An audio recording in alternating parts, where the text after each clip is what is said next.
What's good, YouTube? This your boy Trey back again on the video. Yes, I'm here to talk about this Robert Saleh hire to the Titans. This video was well overdue, so that's why it's just getting combined with the Patriots and Seahawks vid. So before I talk about Robert Saleh hire with the Titans, I want to talk about the Patriots and Seahawks journeys to the Super Bowl. So it's quite interesting with the Patriots, bro. We didn't think like they was gonna see like a Super Bowl in the near future because they have 2 4 13 seasons, one with Bill Belichick, one with Gerard Mayo. Okay, you can tell like the Bill Belichick era was reaching reaching its end because it just felt like the situation was becoming worse and worse, and there was no star QB on the horizon because they hurt Mac Jones' development. And I just didn't understand that hire for Mac Jones, hired Matt Patricia, who mostly called defensive plays to be the OC. And I think they also hired like Joe Judge, if I remember correctly. Just two guys that was familiar with Bill Belichick, and he decided to just hire them to try to help the offense. It made things worse, and overall, it just Mac Jones never regained that flair he once had in his rookie season. So yeah, that's what led them to go 4-13 back-to-back seasons. And the fact that Mike Vrabel was able to come in first year, got Stephon Diggs, got Milton Williams. This got multiple contributing pieces on the team. I think they drafted Will Campbell as well. Yeah, even though he's been struggling, but at least they tried, patch up the left side of the line. And yeah, the Patriots have did a wonderful job not only retooling the roster, but actually making this a team that can be an actual serious playoff threat for years to come. And yeah, making it to the Super Bowl year one, with all that being said, is quite amazing. And that's one of the reasons why I didn't want to fire Mike Vrabel, because the reason why you don't fire Mike Vrabel is because he's one of the best. I'll take it back. He's the best CEO head coach you can find. His game plan, his strategy, like his teams always having a chance to win, no matter how ugly or how great it looks. Okay, that's Mike Vrabel. We missed it. We had that coach for multiple years. He went to AFC Championship game. Yeah, of course we couldn't get it done because we was facing Patrick Mahomes and the Chiefs, who was looking for their first Super Bowl. And yeah, it just, we never, like what the Patriots did, we never actually retooled the roster the correct way. Because yeah, they traded for Julio Jones, but guess what? Julio Jones already dealt with multiple hamstring injuries, and he really didn't give us anything. Okay, that's what. Two, multiple draft busts. Like, you cannot build a team if you can have this many draft busts on the roster, or in general. Like, from John Robinson to really in what's his name, Rand Clark the first year, he actually drafted some good pieces that's actually gonna be on the team for years to come. But to be honest with you though, I want to say the 2019 and 2021 drafts, awful. Awful. So, yeah, you supposed to use the draft to put talent on this roster and try to keep the talent on the roster. But instead, we be having to release these talented, these draft prospects because they not panning out, and have to reload the team with old vets, which we've been relying on, which Mike Vrabel has been relying on. That's why he was able to, get the most out of him, because, like I said, his game plan, his strategy, his in-game awareness, like, he has all the traits you need to be a great head coach. And, yeah, it's not surprising to me he was able to turn this around. The only surprising part is they got to the Super Bowl, okay? So, yeah, that's the Patriots.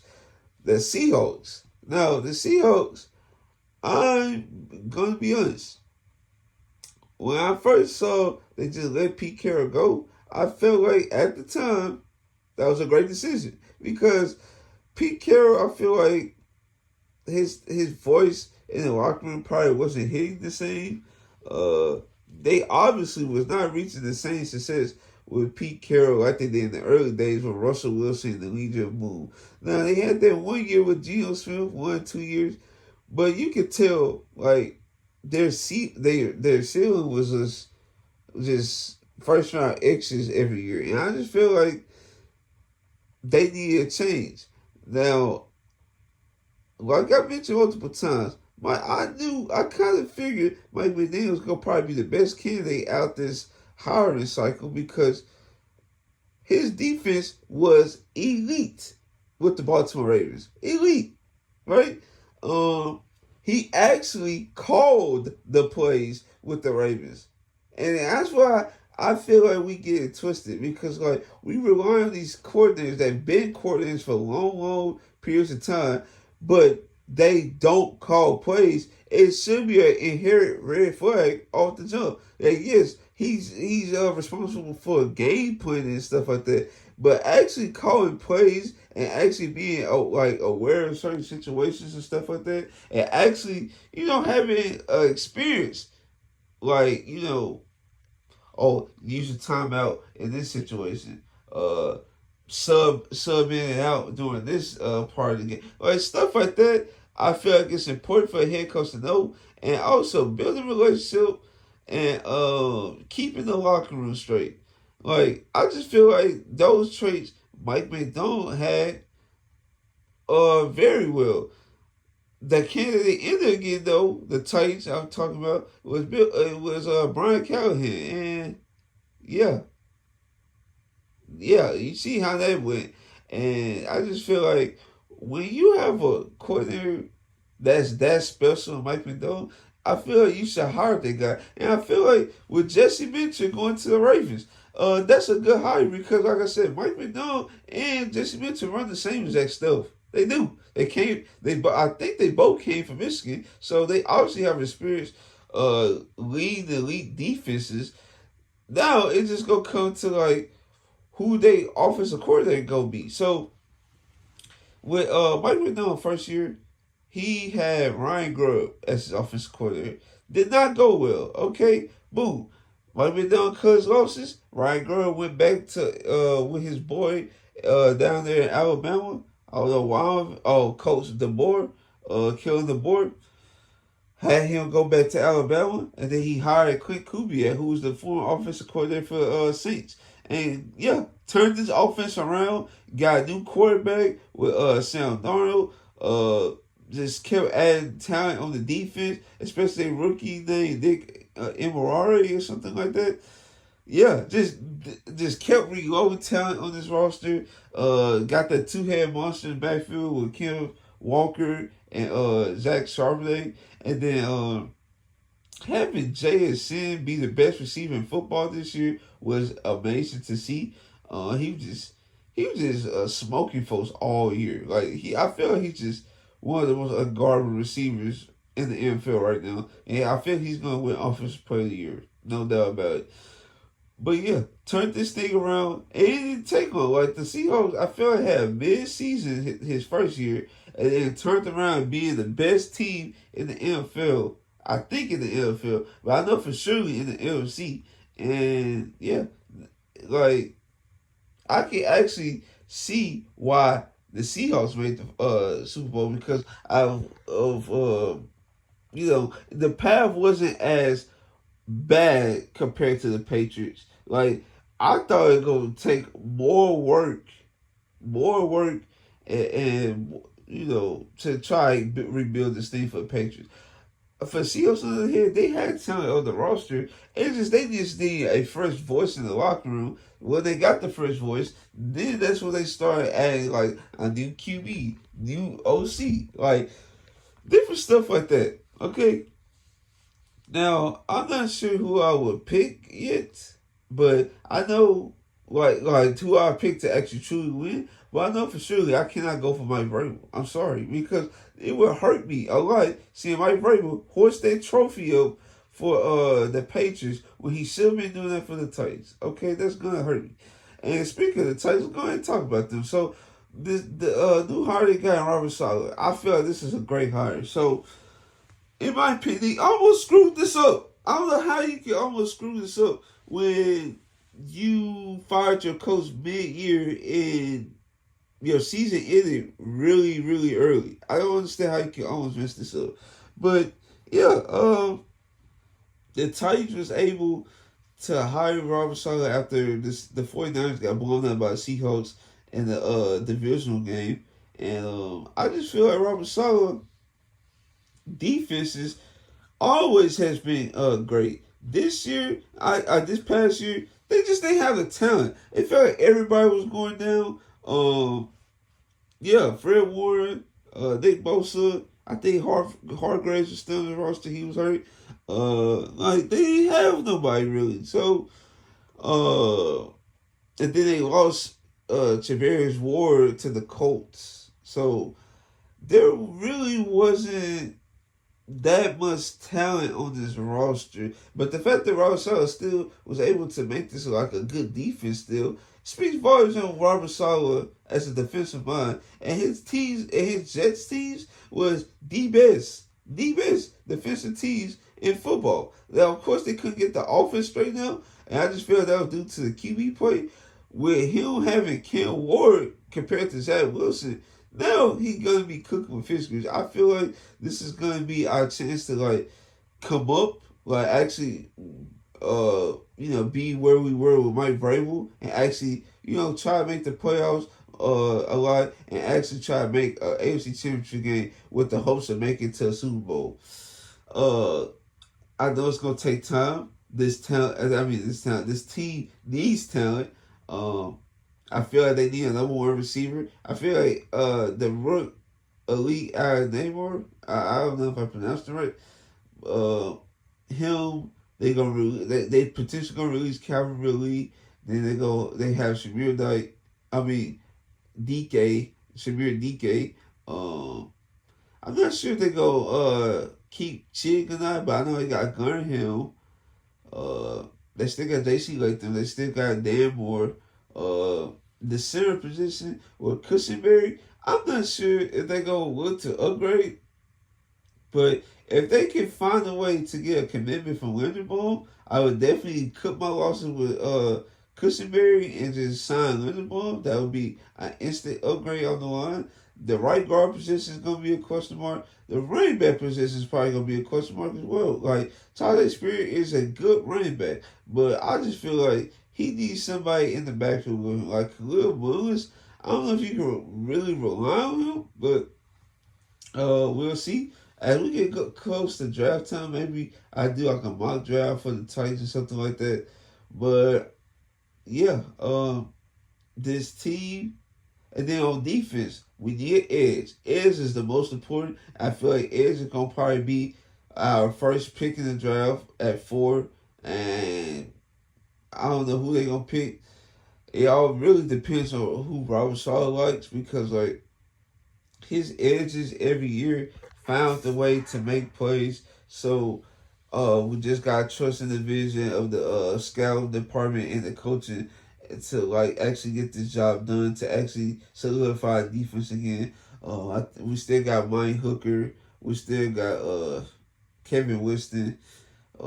Our linebacker position is probably going to be a question mark. Our cornerback position is going to be a question mark as well. So, yeah, we have a bunch of question marks on this team. This team like I said, is going to need time to rebuild. So, but I'm actually willing this time to be patient, because we actually have a coach that actually knows what he's doing and actually have experience calling plays.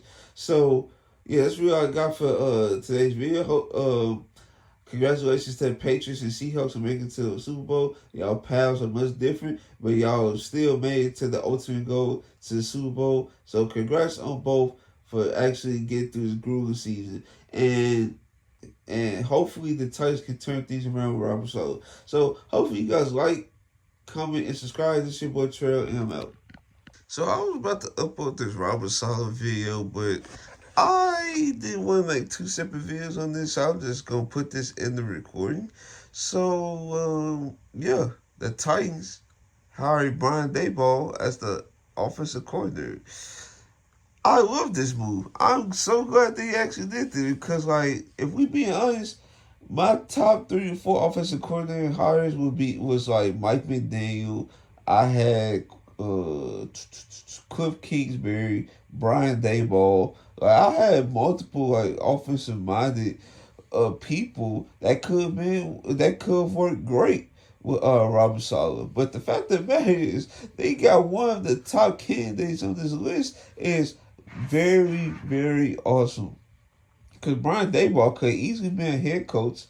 He can still be a head coach at the Raiders, but the Raiders look like they trending towards hiring Clint Kubiak, the offensive coordinator for the Seahawks.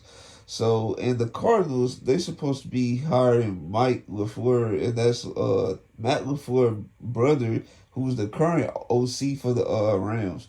But yeah, I just find it amazing that the Titans actually have a bright looking future now. Now, of course, it's going to be probably for like a 1 year deal because like I see Brian Daboll probably getting another head coaching opportunity next year when all the new open up, and with him not taking the Eagles offensive coordinator job, he obviously trying to wait on that head coaching job, if I'm being honest, because Nick Sirianni is like, how are you a coach and have so much turnaround at the offensive coordinator position? 1 year it was Coach Steichen. 1 year is Brian Johnson. 1 year is Kellen Moore. 1 year is what's his name? Patullo. Like, how you have so much turnaround and only 2 of the folks that you hired as like got head coaching jobs? Why does it have to be like an established offensive mind to actually try to get the team over the hump? Why? Why? That's why I don't get. It shouldn't be this drastic of a change year in year out when you trying to find a new coordinator. Now the Eagles are really stuck in a way because like Joe Brady just got head coach job with the Bills. Like I said, Clint Kubiak, he's going to the he's probably going to the Raiders. It's like all these offensive minded folks that was head coaching or trying to get offensive coordinator opportunities, they either going to stay with the franchise they was with to seek out these coaching opportunities, or B, they get head coaching jobs. So yeah, the Eagles are really in a tough spot to try to figure that out. But I'm just so happy the Titans. The future is looking bright. We got a young QB. We got a great offensive mind. We got one of the best defensive minds in the sport. Oh man, we gonna be cooking with fish grease for years to come. So yeah, I'm officially out. Hope you guys like, comment, and subscribe. This is your boy Trail, and I'm out.